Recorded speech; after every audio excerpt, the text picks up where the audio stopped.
Sa I përket takimit që kishim me përfaqësuesin e ri të Bashkimit Evropian për dialogun Kosovë-Serbi, zotin Sorensen, ne në detaje prezentuam vrejtjet tona sa I përket draft statutit të propozuar nga Bashkimi Evropian, dhe ky ishte më shumë një takim ku zoti Sorensen unë njoftuar rreth qëndrimeve tona,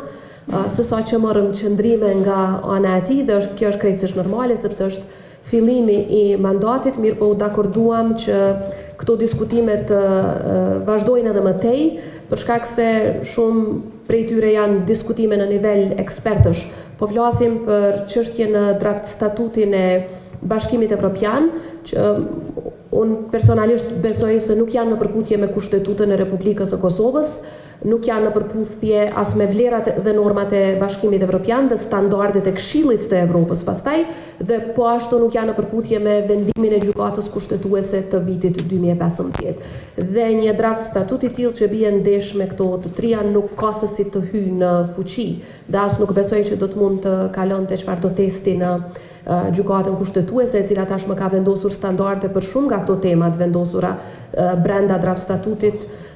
siç janë kompetencat ekzekutive të asociacionit e shumë çështje tjera, në vetë vendimin e saj të vitit 2015. Pra, më shumë ishte takim njoftues rreth qëndrimeve tona jo vetëm për draft statutin, por edhe për procesin e dialogut në përgjithësi. Ju e përmendet me të drejtë që vlerësimi ynë përgjatë këtyre viteve të fundit ka qenë që Kosova absolutisht nuk është trajtuar në përputhje me parimin e barazisë dhe balansin në këtë proces të dialogut, ka qenë proces I një anshëm, I cili e ka dëmtuar edhe vetë kredibilitetin e procesit.